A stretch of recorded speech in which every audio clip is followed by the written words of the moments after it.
fiancé Hugh, a psychologist, fell in love with his patient Daniela. Without hesitation, I reported their relationship to the hospital. Hugh was punished. Daniela also committed suicide due to depression, and I, too, faced Hugh's wrath. Being pushed down the stairs, falling in love with Daniela was my mistake. But how dare you drive her to death?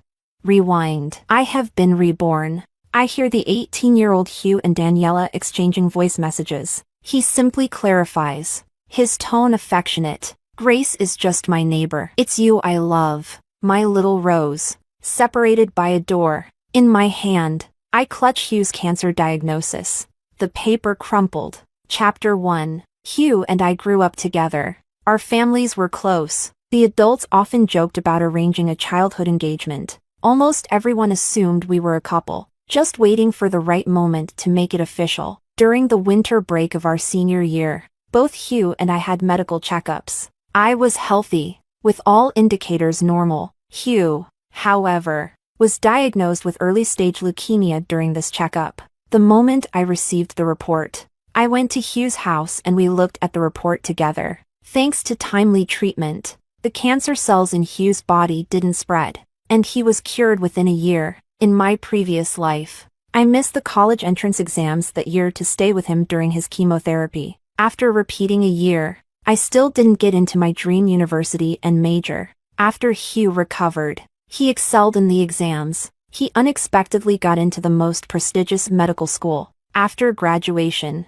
he even became a sought-after psychologist. This time, I won't sacrifice my future and youth to help a scumbag grow. I placed the medical report on the entrance cabinet at the Sun family's house. I also returned the key to their home. Mr. Sun was always busy with business, leaving early and returning late. Mrs. Sun loved socializing and playing cards. She wouldn't stop until she had her fill. As for when they would see that medical report, who knows? Chapter 2. Back home, I watched as my parents, who looked much younger, were excitedly discussing something. It really felt like a lifetime had passed. When my dad saw me come home, he told me that the family was planning to buy a new house. The house we lived in was allocated by the company years ago. By the time I was in my senior year of high school, 3 generations had already lived there. In my past life, my parents had finally saved enough for a down payment on a house. But because I didn't want to abandon Hugh when he was seriously ill,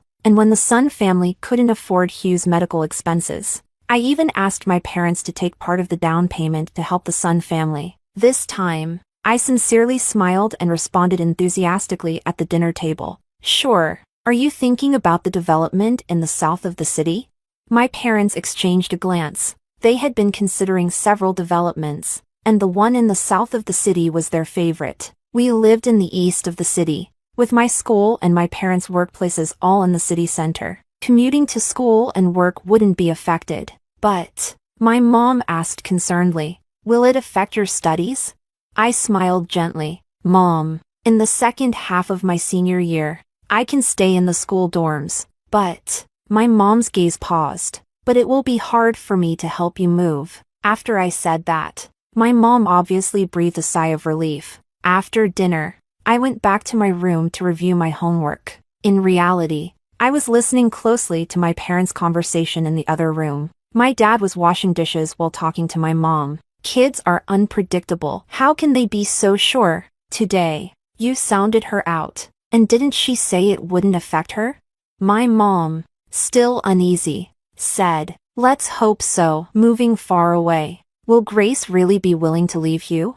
My dad was more optimistic. Grace has always prioritized her studies. Don't worry, she has her own mind. Chapter 3. In my past life, after I started dating Hugh, my mom was always skeptical about our relationship. I asked her why. You always give so much, and Hugh has gotten used to your giving. This kind of relationship is actually unstable. Once, at that time, my mom didn't finish, but I interrupted her. Back then, Hugh was all I could think about. I just thought, with our feelings for each other over so many years, how could it possibly be unstable? Until the day Hugh missed our wedding dress appointment, and I went to the hospital to find him. I saw him holding Daniela on the desk.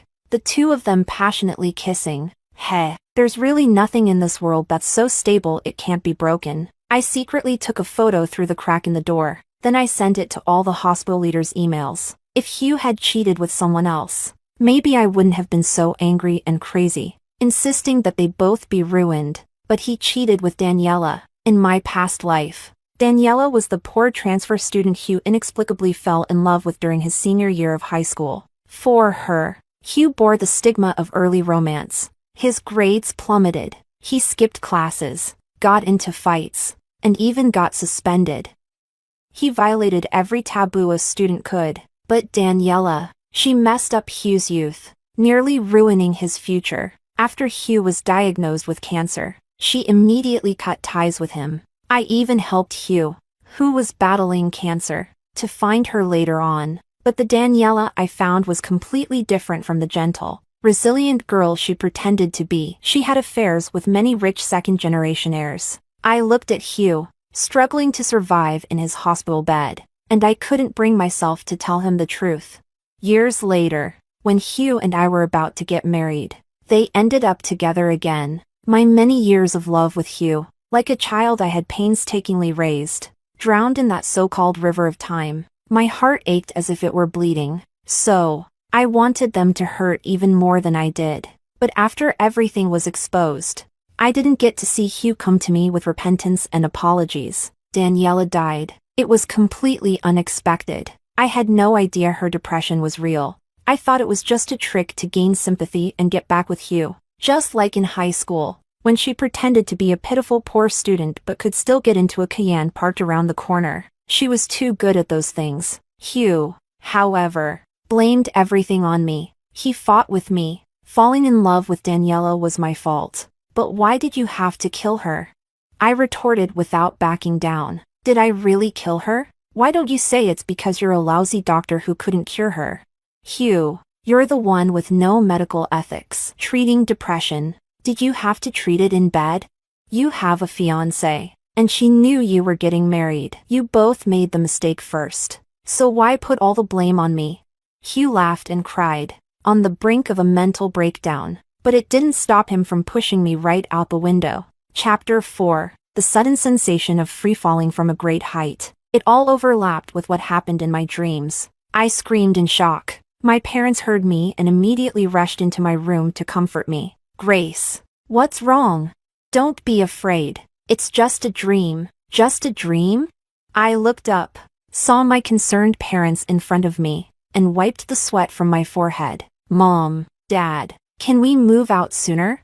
My parents exchanged glances and agreed. After my rebirth, I had two small goals. First, wait for Hugh to die. Second, make sure he dies far away. Chapter 5. Before the new semester started, I stayed home and didn't go out. Hugh texted and called me, but I just looked and didn't reply. I also muted all group chats related to him, since his family lived just upstairs from mine. He came looking for me several times, but either I didn't answer the door, or my parents brushed him off. Hugh was confused. In the past, I always made him the center of my life, revolving around him. My sudden disappearance was something he wasn't used to. But soon, his life was filled by Daniela. On social media, he started posting about picking vegetables in the countryside at dawn, taking pictures of the morning light and sunrise on a little cart carrying the vegetables, and sharing amusing stories from the market. At such a critical moment in our senior year, he had the leisure to travel from his home in the city center to Daniela's house in the countryside to help out, while all the students were burning the midnight oil, preparing for the college entrance exam. He was basking in the morning sun in the countryside, sweating in the fields. My eyes were red from exhaustion, reviewing endless practice tests, trying to claw back every precious point. He was haggling with customers at the market, passionately discussing the price of a pound of vegetables. His posts on social media revealed a shift in his mindset. The days when he didn't have to worry about life and could focus on studying, he now found boring, stifling, and suffocating. But the buying and selling at the market, to him, was vibrant, full of passion, and filled with the essence of life. I couldn't quite tell if it was Daniela's charm or if Hugh's cancer had muddled his brain. He blocked his parents and teachers from seeing his social media, but he shared everything openly with his classmates and friends. His close friends couldn't just stand by and watch him lose his mind. They tried to talk sense into him, only to be persuaded by him to buy a few more pounds of vegetables before leaving. They had no choice but to seek help from the teachers, Hugh's parents, and even me, hoping we could talk some sense into him. Chapter 6. My high school deskmate, Melissa, who used to be the biggest supporter of me and Hugh as a couple, called me, sounding like she was about to explode. "What's going on with you and Hugh? How did he turn into a heartless Don Juan over just one winter break? Messing around with other girls?" I couldn't help but laugh. "Don't laugh. Did Hugh break up with you?" I told Melissa about Hugh's confession to Daniela. "Hugh and I grew up together as neighbors, so we might have seemed close, but he never confessed to me, and I never said I liked him." "Melissa, we were never together, so there's no breakup to talk about." Melissa paused for a moment, then launched into a tirade. "What a jerk Hugh is. He even remembers your period and brings you heat pads and ginger tea. How is that just being neighbors?" When we split into science and liberal arts classes, Hugh was better at science, but he chose liberal arts just to be with you. He even had a huge fight with the homeroom teacher in the office, and it was only because you gave in that you both ended up in the science class. During holidays, when haven't you helped him prepare gifts? And he always returned the favor. The only thing missing between you two was a confession. How did it come to this? I listened quietly as Melissa recounted everything. In the end, my heart tightened. Was it really just a confession we were missing? In my past life, I received that confession at Hugh's hospital bed. When Hugh saw me, exhausted and asleep by his bedside, he couldn't help but stroke my hair and softly said those words. "Grace, I like you." Such a beautiful promise. But it was because we were too young. What I thought was unwavering love, in reality, it was just Hugh feeling pity or gratitude toward me. I could do everything in my power to save Hugh's life, but Hugh could also, because of Daniela's death, easily take mine. Who really loved who with unwavering devotion? Isn't the answer obvious? Melissa. Hugh is just one person. How could he be more important than the college entrance exam?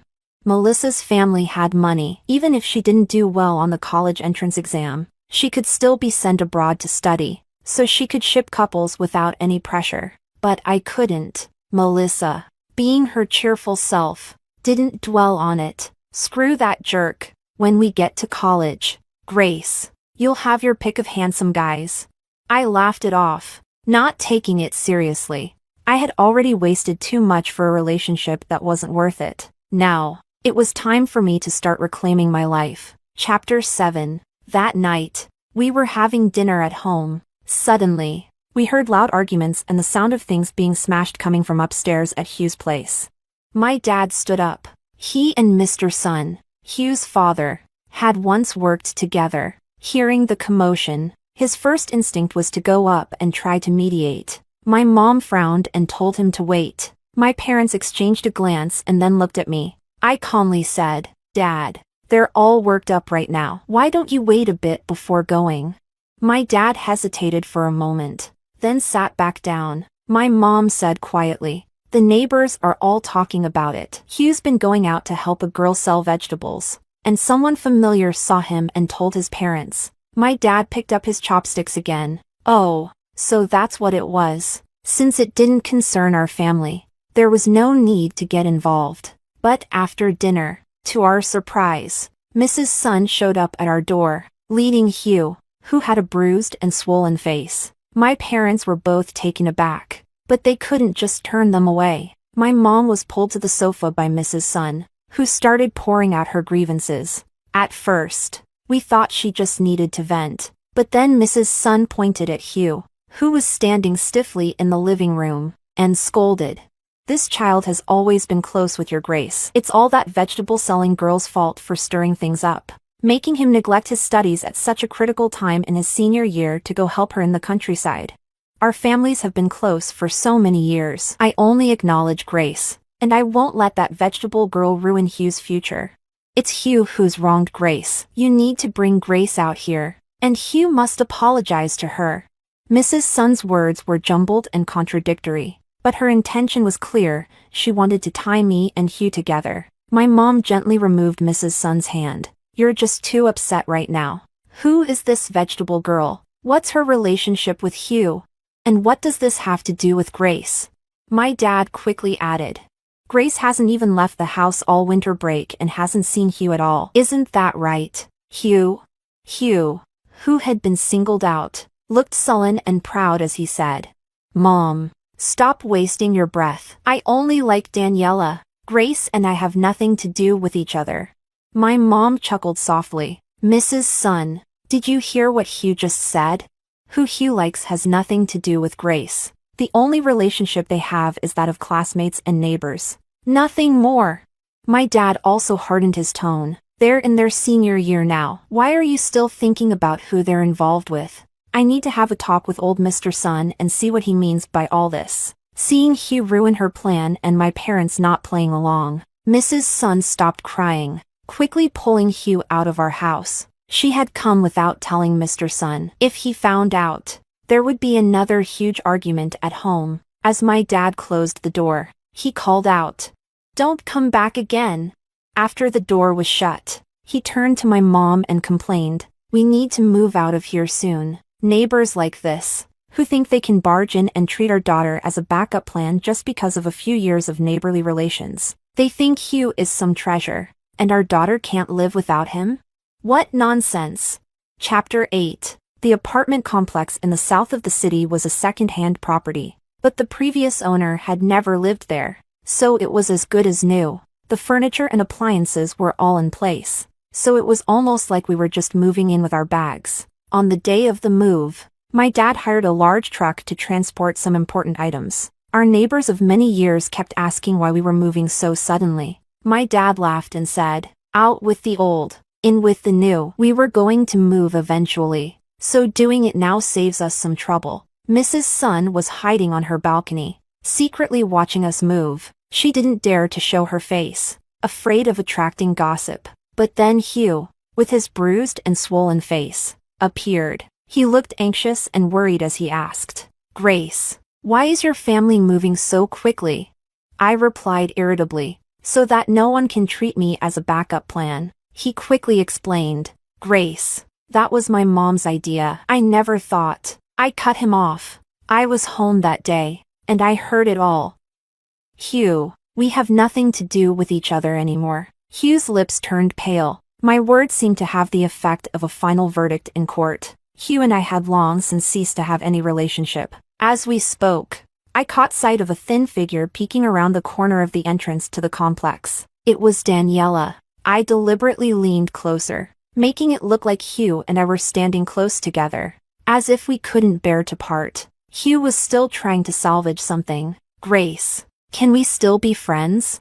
I gave him a mocking smile. Hugh, don't think too highly of yourself. I don't even want to be neighbors with you, so why would I want to be friends?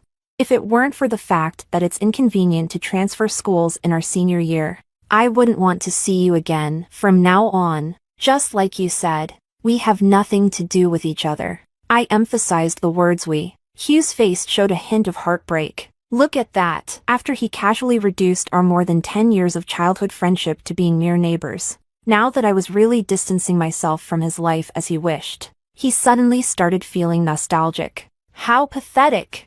My mom called out, Grace, it's time to go. Coming. I responded cheerfully and ran to my parents like a bird returning to its nest. It was only after being reborn that I truly understood the saying. The caged bird longs for its old forest, and the pond fish yearns for its deep abyss. No matter how fierce the storm outside, at least I still had a home. Chapter 9. After the truck was fully loaded, our family got into our car and waited for the property management to open the gate. As expected, I saw Daniela crying as she ran into Hugh's arms. This was during the busiest time of the day in the complex. Mrs. Sun had been watching everything from her window the whole time. How could she not see the vegetable-selling girl she despised, openly running to her son right outside their building to seduce him?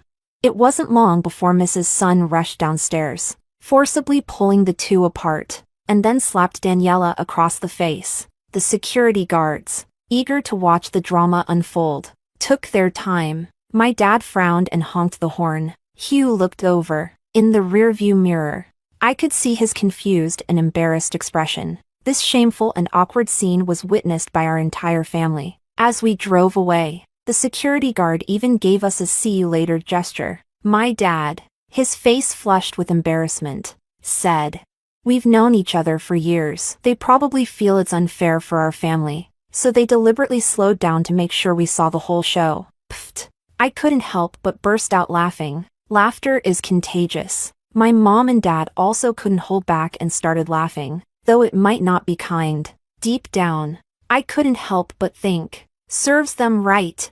Chapter 10. After being reborn, I had two small goals. First, wait for Hugh to die. Second, make sure he dies far away. Chapter 11. After we moved, my parents let me choose my room first, and I picked the one facing east. In the early morning, I could see the first ray of sunlight. It felt like a new beginning. The gentle sunlight dancing across my pages felt like playful little sprites. I had lived a whole life, and it had been a muddled one. Time was too precious for me now. With only a few months left before the college entrance exam, I asked my parents if they could help me find a one-on-one tutor. They didn't say much but were quietly relieved that the whole situation with Hugh hadn't affected me too much. They quickly found a suitable tutor through some connections. He was a sophomore from a prestigious university named Angelo. True to his name, he was a natural at science. Even the most tedious science subjects became clear and profound when he explained them.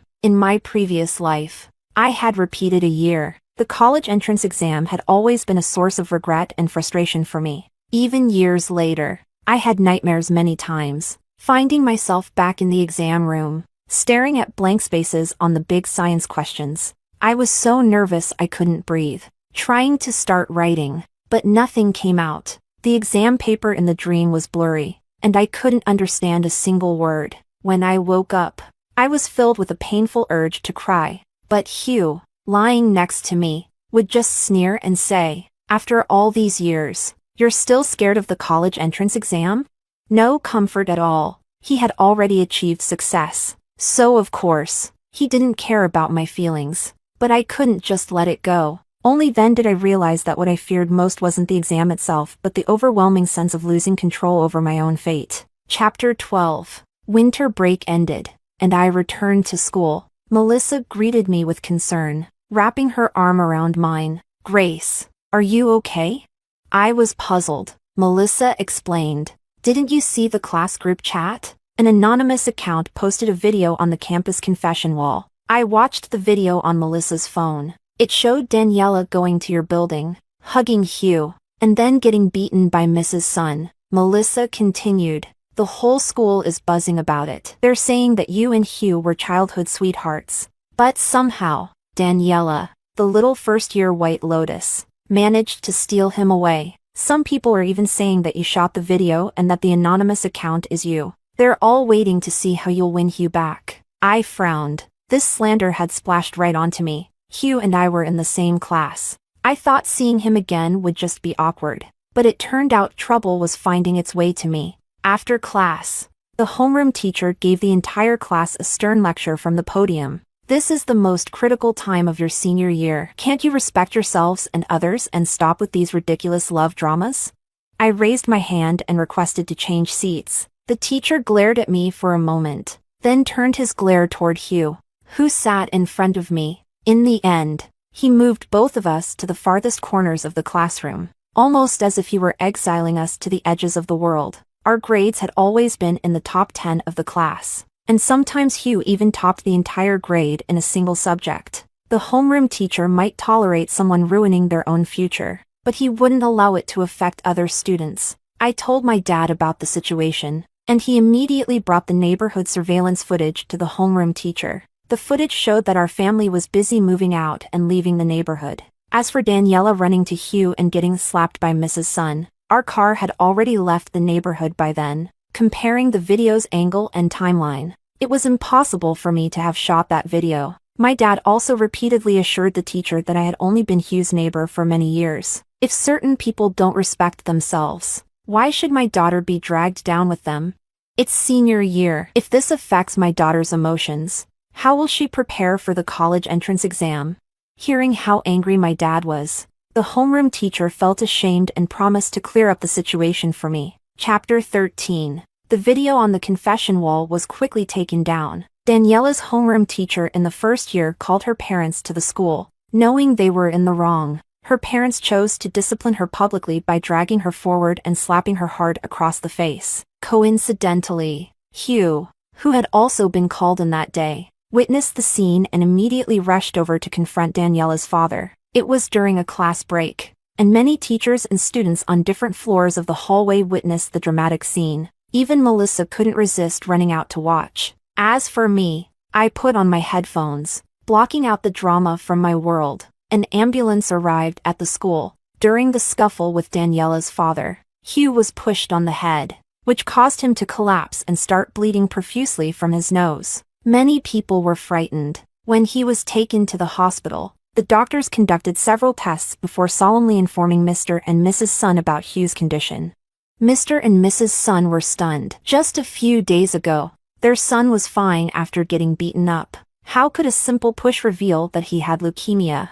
The news spread through the school, making many people feel like they were living in a real-life version of a tragic youth novel. The male and female protagonists, coming from vastly different backgrounds, were cruelly kept apart by the people around them, yet they still loved each other recklessly, defying their parents and throwing away their chances at the college entrance exam. Now, with Hugh diagnosed with cancer, this youthful romance gained an additional layer of tragic and touching emotion. Even Melissa was getting frustrated. Seriously, just a few days ago, Hugh was betraying you, and Daniela was taking over. How did it turn into a tragic love story?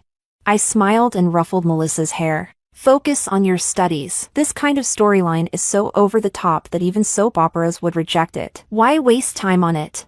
Melissa sighed in frustration. Right. Even reading books is better than watching those jerks.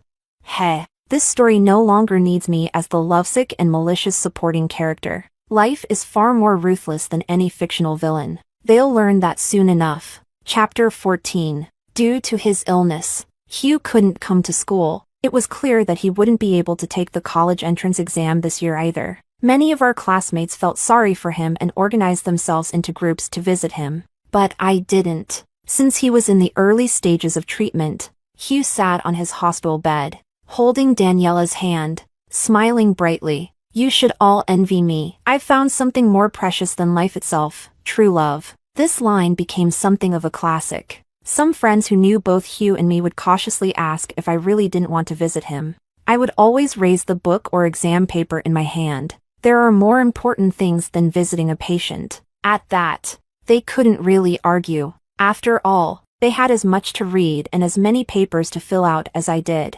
Heartless? Cold? Hugh and I had been ambiguously close for so many years, and many people thought we were a couple. Hugh never clarified. Later, when Daniela entered Hugh's life, he suddenly became eager to explain. Who am I to Hugh? Was I his to summon at will and dismiss as he pleased?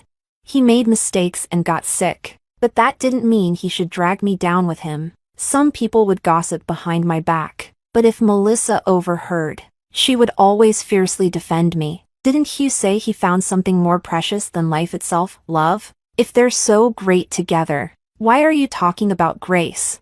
Unintentionally, I had purified her from being a fan of our supposed couple. As time passed, people stopped paying attention to me. Those who were interested in the situation were more focused on watching what Daniela would do. Chapter 15. At first, Daniela, who had become the center of the gossip, often took leave or came to school late. There was no need to ask why. Whenever someone did, she would tearfully mumble, Hugh is in the hospital. I need to go see him. When Melissa heard about it, she couldn't help but roll her eyes. Didn't they say it was in the early stages? Why does she act like he's on his deathbed?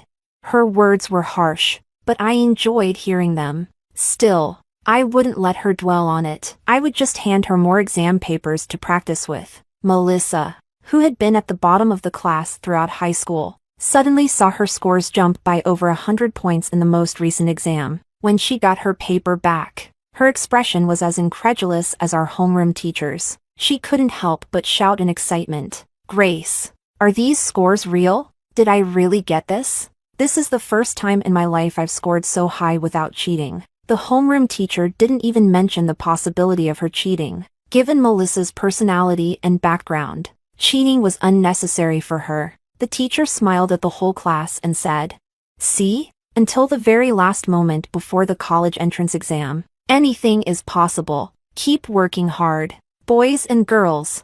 Exactly. Who says that youth is only meaningful if it involves love? Studying and exams can be just as exhilarating. The whole class burst into laughter. Everyone felt a surge of motivation and a sense of achievement. Melissa became obsessed with studying. Once she set her mind to it, she only slept 3 hours a day. She stopped wearing colored contacts, stopped applying eyeliner, and only washed her face with water. Even if staying up late caused her to break out, she didn't care. She told me, "Now I understand how good it feels to be fulfilled. It's like if I work hard enough, I can really grasp something." A pang of emotion hit me, and I smiled softly. That feeling of grasping your own destiny, it was an opportunity one lost in my past life. Chapter 16. Half a semester had passed, and Daniela had skipped so many classes that it was becoming a serious issue. The school could sympathize with Hugh's illness, but they couldn't continue to tolerate Hugh and Daniela's early romance. It was severely damaging the school's reputation. They advised Daniela's parents that it might be best for her to take a leave of absence. Daniela's parents had limited means, and it wasn't easy for them to support their child's education. In the end, their daughter wasn't attending school and was instead serving as a free nurse at someone's bedside. They were heartbroken. What hurt them the most was the attitude of Mr. and Mrs. Sun. Even though it was their daughter who had sacrificed her education for Hugh, the Sun family looked down on them as if they were trying to take advantage of the situation. In this environment, could Hugh and Daniela's relationship remain unshaken? The whole world wasn't going to make way for their dramatic love story. While I was working hard for my future, I waited to see the inevitable dead end their love would reach. But one day, during a break, Daniela came to find me. She wanted to ask me to visit Hugh in the hospital. Chapter 17. I'm not a doctor. I can't cure his cancer. What good would it do if I went?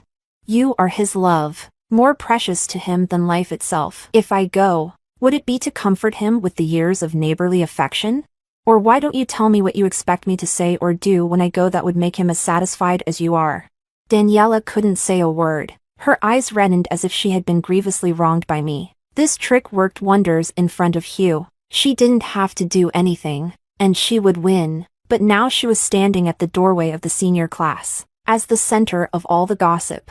Her presence at the door seemed almost like a challenge. Melissa pushed through the crowd of onlookers and shouted, "What are you all looking at? Watching her isn't as good as studying and doing your work." Our homeroom teacher, who was following behind, frowned and gave Daniela a stern look. "You're a first-year student, right? What brings you to the senior class?" Daniela timidly replied, "I came to see Grace." The homeroom teacher gave a half smile. "You're Hugh's little girlfriend, right? Shouldn't you be at the hospital with Hugh at a time like this?" Daniela's pitiful face flushed red and then paled, only to turn red again. Everyone in the school knew about their tragic love story. What was there to deny? "I wanted to ask Grace to visit Hugh." The teacher cut her off. "Hugh is also my student, and I'm keeping an eye on his condition. His recent chemotherapy has been tough on him. He's lost all his hair and is feeling pretty miserable. Would it really be appropriate for us to visit him in that state?" Daniela tried to use moral blackmail, but the teacher skillfully deflected it. I found it amusing. Why did she think everyone else was too stupid to see through her little tricks? Had she gained so much confidence from manipulating Hugh? Seeing that she wouldn't give up, Melissa spoke up. "Teacher, why don't we go as student representatives to visit Hugh this afternoon?"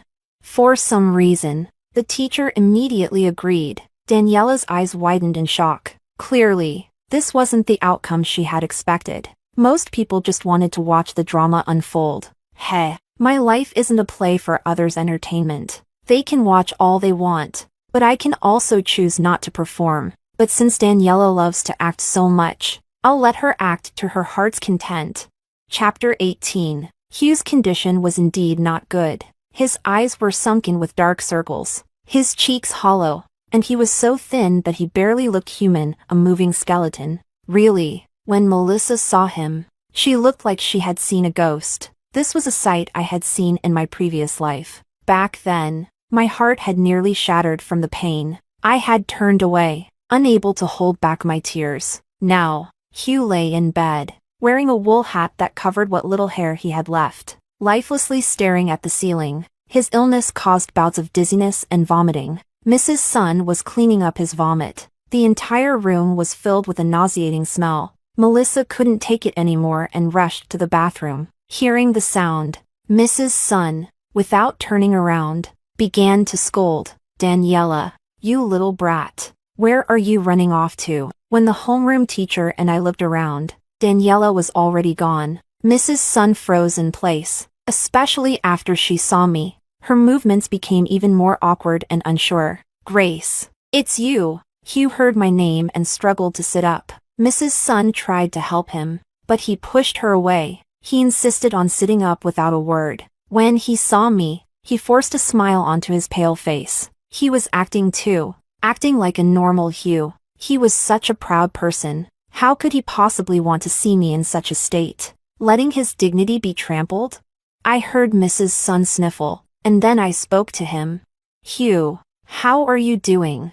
It was Daniela who asked us to come see you, hoping to give you some encouragement. We're about to take the college entrance exam. I really hope you get better and join us in crossing that bridge together." Even the simplest words of encouragement were bitterly ironic to Hugh in his current state. The homeroom teacher and Mrs. Sun stepped aside to talk. A storm of emotions swirled in Hugh's eyes. "Daniela asked you to come." "Yes. She said you wanted to see your teachers and classmates." I had to let him know about Daniela's thoughtful little arrangement. Hugh suddenly shoved the barrier in front of him away and collapsed back onto the bed, his body convulsing uncontrollably. The homeroom teacher quickly called for the doctors and nurses. Through the hospital room door, Mrs. Sun's sobs were heartbreaking, and the teacher let out a deep sigh. I gently patted Mrs. Sun's shoulder and handed her a pack of tissues. "Mrs. Sun, Hugh is so strong. He'll get through this for Daniela." Mrs. Sun looked up at me with a completely devastated expression.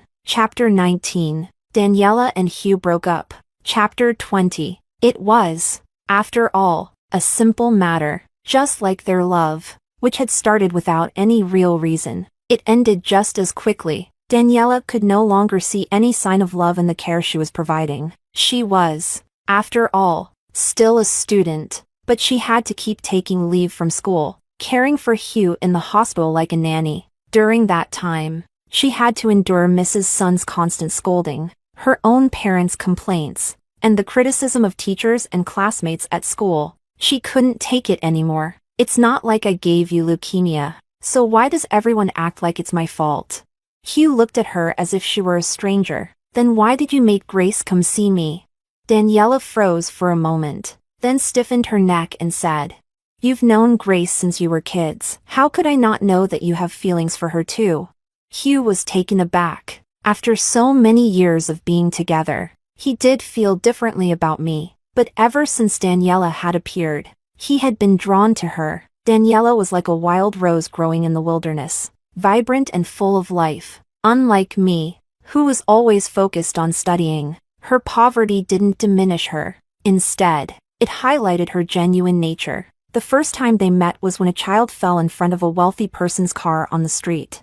Daniela rushed forward to protect the child, arguing passionately with the rich man. At that moment, Daniela was brave and resilient, shining brightly. That was when Hugh fell for her. That's why he fell in love with Daniela. He was even willing to fight against his family, argue with his parents, for her. Why couldn't Daniela be as steadfast in her love as he was?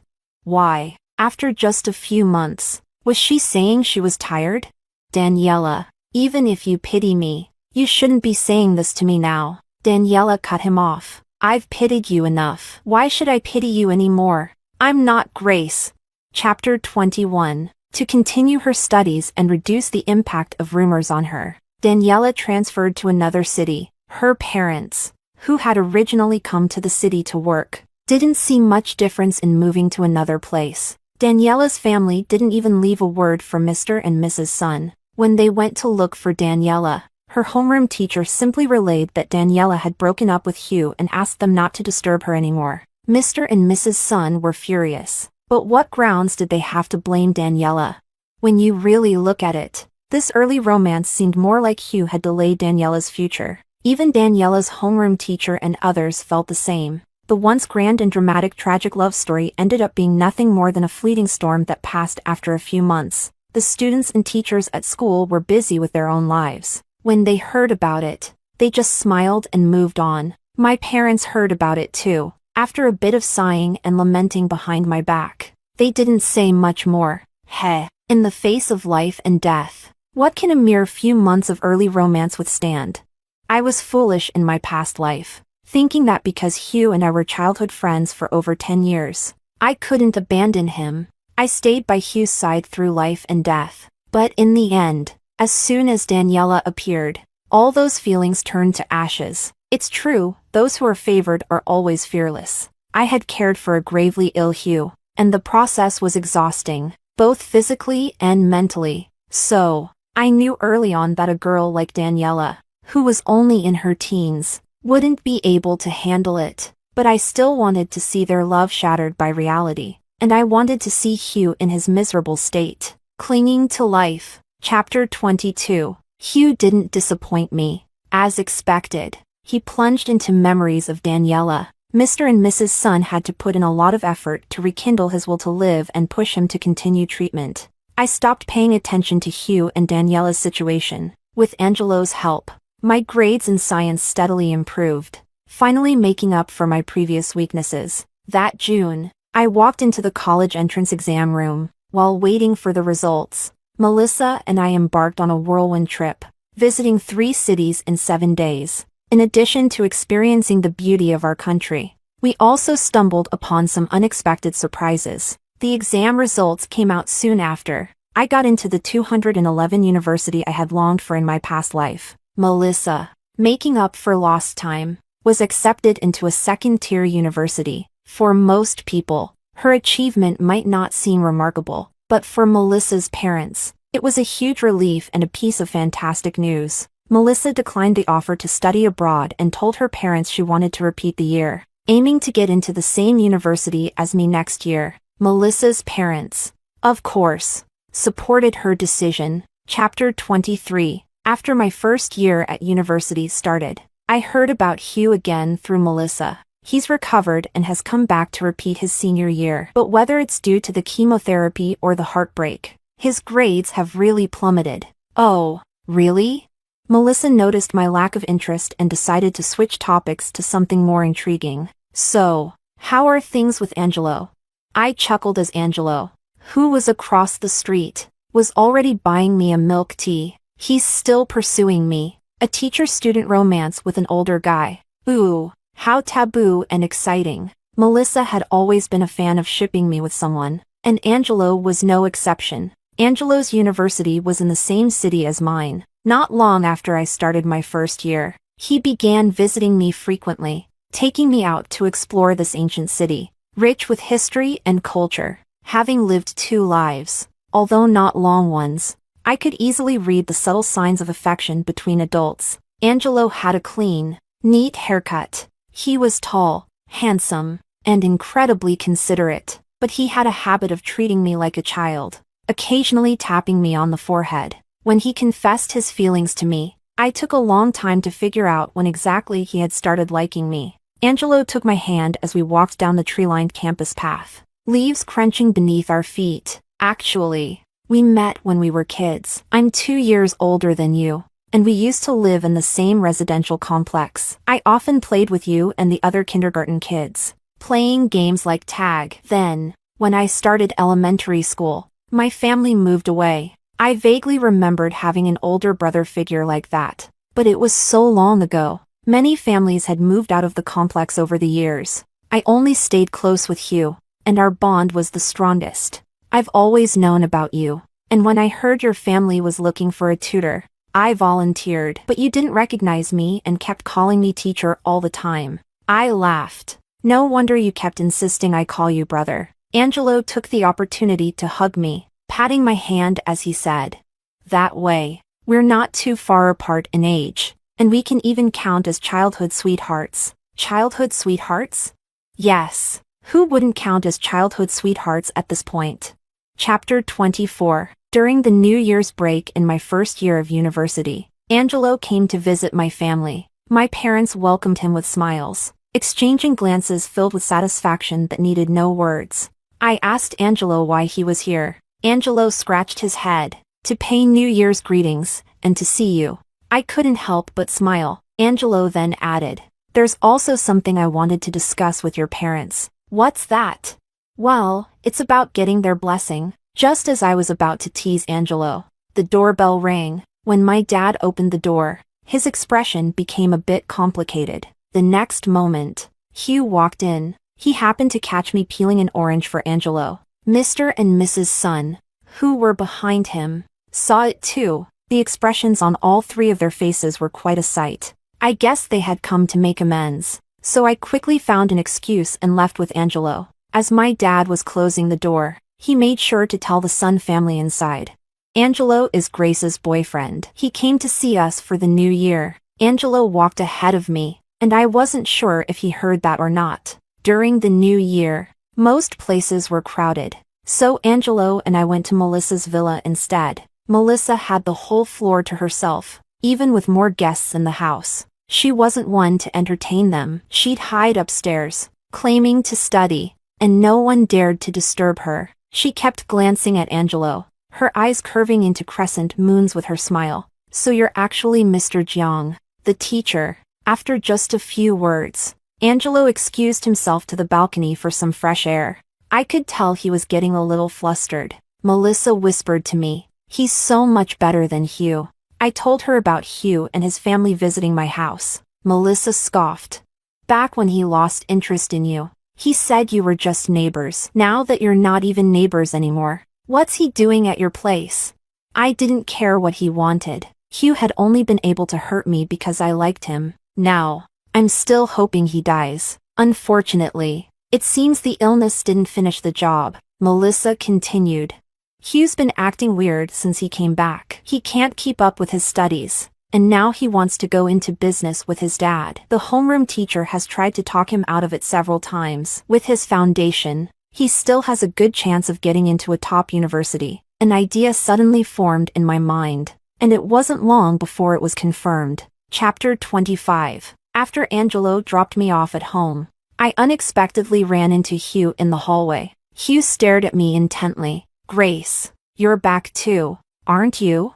Hugh had really come back. That look in his eyes was both familiar and strange. It was like the desperate longing of a traveler in the desert, hoping to see an oasis. I steadied myself. "This is my home. What's wrong with me coming back?" Hugh let out a wistful laugh. "Grace, I've studied micro-expressions. You can't lie to me. We know each other too well." Hugh grabbed my arm. "Grace, I remember everything. In this life, Daniela actually abandoned me. She was ungrateful, and I've already paid for it. But Grace, the one I can't let go of the most is you." I was terrified. How could I not be? He was the one who pushed me down the stairs in my past life, the murderer. I took the chance to shake him off and ran frantically toward my front door. The door swung open, and the light from inside spilled out. It was my mom who had come out. Having heard the commotion, "Hugh, what are you doing?" I hid behind her. "My dad came out too. We've already made it clear to your parents today that you and Grace are absolutely impossible. Why are you still here?" Hugh didn't say anything, just looked at me with deep sorrow. I couldn't bear to look at him anymore. Hugh was taken away, forcibly, by his parents. My dad, disregarding years of friendship, issued a stern warning. "If Hugh dares to set foot in this neighborhood again, I'll have him sent straight to the police station." Mr. and Mrs. Sun, who had gone through so much to save Hugh, certainly didn't want his record tainted. In front of my parents, they even hit Hugh a few times, as if to vent their anger. My dad, mercilessly, told them to get lost. Chapter 26. I guess that Hugh must have returned while he was still undergoing treatment last year. But why did he come back? And after returning, why didn't he go straight to find Daniela? He hated me so much, blaming me for Daniela's death. So why did he now say that I was the one he couldn't let go of? No matter how many questions I had, they couldn't quell my fear of him. I had worked so hard to build a new life, to find a new love, to have a fresh start. If he wasn't willing to let me go, would I lose all of this? No. I absolutely wouldn't let that happen. Chapter 27. Hugh kept sending me WeChat messages, asking to meet and talk. What was there left for us to talk about? Hugh seemed to sense my reluctance. I owe you, and I need to repay that debt. I glanced at the message but still didn't reply. How could he ever repay the life he took from me? Late at night, in a state between sleep and wakefulness, it felt like I was back in my past life. There was a meticulously chosen Western restaurant, where without any prior notice, Hugh took out a ring and got down on one knee to propose to me. It was the moment I had waited for so many years to arrive. How could I have refused? After accepting Hugh's proposal, I was so emotional that I cried and ruined my makeup, forcing me to go to the restroom to fix it. There, I overheard a conversation between Hugh and someone else. One of the guests was a renowned doctor whom Hugh's hospital had recently brought in from abroad. Hugh was vying for a spot on a hospital project and needed the doctor's approval. So, he had chosen this restaurant, a favorite of the doctor's, and staged the proposal to leave a strong impression that he was responsible and stable. The dream I had waited so long for. It had come true, but it was all tainted by ulterior motives. Did Hugh truly love me? In my past life, I was only fooling myself. At least he's willing to marry me, to take the next step in life with me. But now, I'm with Angelo. The love I have now is nothing like the one-sided devotion I experienced in my past life. I can clearly see what true love is, love that is good for both people. Chapter 28. I agreed to meet with Hugh. He wanted to atone, and I gave him the chance. But with conditions. The meeting had to take place in another city. In that city, I had relatives who followed me discreetly, ensuring I wouldn't be taken advantage of. It was a flashy nightclub, filled with neon lights and loud music. Daniela, whom I hadn't seen in a long time, was there, wearing a revealing short skirt and dancing provocatively in the center of the dance floor. Her lace lingerie peeked out with every move, drawing cheers and whistles from the surrounding men. After her performance, she flitted through the crowd like a butterfly and finally settled on the lap of a rich playboy in one of the VIP booths. That playboy had taken her in as his mistress. She no longer went to school, nor did she sell vegetables. Now, she was a well-kept little rose. Hugh watched the scene with cold eyes. He recognized the playboy. It was the same man Daniela had argued with on the street back then. That dazzling Daniela had not only captivated Hugh but had also ensnared the playboy. Daniela's love for Hugh might have been genuine at first, but when had it turned into something else? I didn't know. Hugh and I knew each other too well. So well that I knew exactly how to make him feel the pain of 1,000 arrows piercing his heart. Living two lives hadn't taught Hugh patience. He grabbed a bottle of liquor and approached, but instead of smashing it over the playboy's head, he smashed it on Daniela's face. Chapter 29. Before the police took Hugh away, he said to me, in my past life, Daniela didn't commit suicide because of depression. She was pregnant and needed someone to be the father. When the playboy found out, he forced her to take pills and staged the suicide scene. When I found out, it was too late. I thought in this life I could start over with you. But then you came back too. You fear me, and you hate me. I can see it in your eyes. There's no way we could ever be together in this life. Grace, I'm repaying you with this life. I'm sorry. So it turns out Hugh wasn't as clever as I'd imagined. Despite being a psychologist, he had been easily fooled by Daniela's facade. I thought he truly loved Daniela. That's why he didn't mind her past or her abrupt departure all those years ago. I didn't expect things to be like this. In the end, it was the allure of that unattainable wild rose from his youth that had bewitched him. But now, Daniela was disfigured. The playboy might be rich, but it didn't mean he'd be willing to pay for her treatment. Daniela's parents insisted that Hugh must go to prison. Good. They didn't deserve a happy future anyway.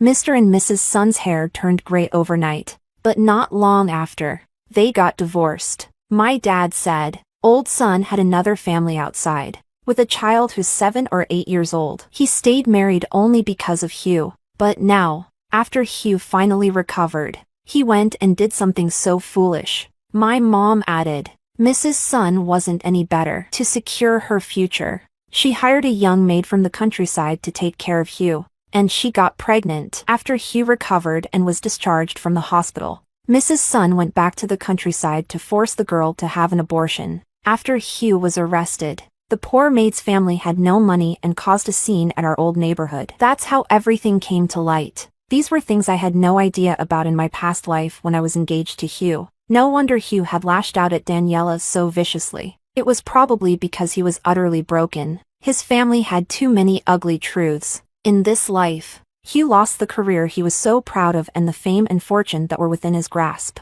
Not only did he relapse into a serious illness, but he also had to face the absurd mess his family had become. How did he survive his cancer treatment?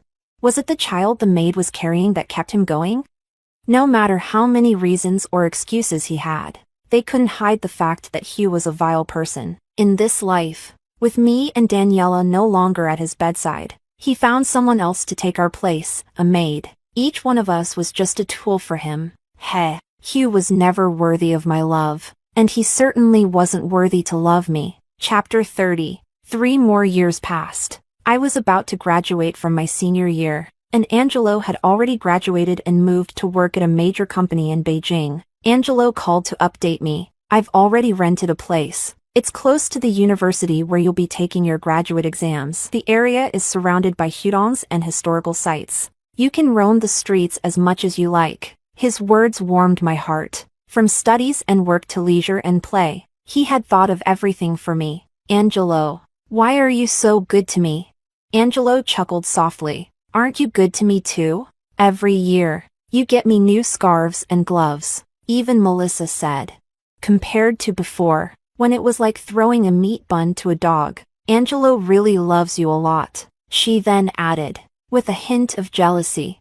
My boyfriend can't even do that. Oh, Grace. I want new scarves and gloves too. Needing some materials for my graduate exams, I went back home. It was then that I learned from my parents about Hugh. He had died. The leukemia had relapsed. This time, not even his closest relatives were by his side. I had been reborn and welcomed a brand new life. Hugh had been reborn only to face a second, then a third round of chemotherapy. With no achievements to his name, betrayed by his true love, abandoned by his parents. Chapter 31. Hugh left behind a letter, which took more than half a year to find its way from his mother's hands to my home. My parents thought that people often speak kindly when they're close to death. I glanced at the envelope and noticed it had been opened and resealed, as if many others had read it before it reached me. A second-hand farewell letter. It was cheap. Chapter 32. After my rebirth, I had 2 simple goals. 1.